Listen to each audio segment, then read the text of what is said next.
Hi friends, ఎలా ఉన్నారండి? మేము బాగున్నాం. ఈరోజు మునగాకు పప్పు చేయబోతున్నానండి. మునగాకు పప్పుకి గ్లాసున్నర కందిపప్పు తీసుకుందాం. చూడండి, గ్లాస్ వేసి తీసుకున్నాను. వీటిలోకి ఏమేమి కావాలో చూద్దాము. ఇదిగోండి, మునగాకు కొద్దిగా తీసుకున్నాను. ఒక టమాటా, 3 పచ్చిమిరపకాయలు, అలాగే దీంట్లోకి పెద్ద నిమ్మకాయ సైజ్ అంత చింతపండు, 2 స్పూన్ల కారం, కొద్దిగా పసుపు, టేస్ట్కి సరిపోయే సాల్ట్.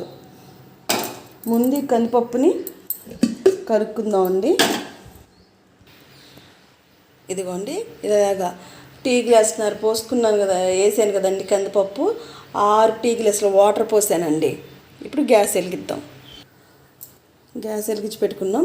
ఇది ఒక 15 నిమిషాల తర్వాత పొంగు వచ్చింది కదండి. అప్పుడు ఈ చింతపండు, కారం ఇవన్నీ వేసుకొని ఉడికిన తర్వాత ఎలా చేయాలో మళ్ళీ చూపిస్తానండి.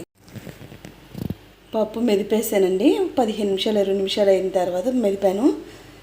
ఇది పక్కన పెట్టుకున్నాను. తాలింపు కోసం ఒక ఉల్లిపాయ, జీలకర్ర, వెల్లుల్లిపాయలు, ఎండుమిరపకాయలు. ఇప్పుడు తాలింపు పెట్టేసుకుందాం. తాలింపు వేసేసుకున్నానండి. చాలా బాగుండిద్దండి. మునగాకు వల్ల చాలా ఆరోగ్యం కూడా చాలా బాగుండిద్ది. చూస్తున్నాం కదా, మనం యూట్యూబ్లో చెప్తున్నారు. కానీ ఈరోజు చాలా బాగా కుదిరిందండి.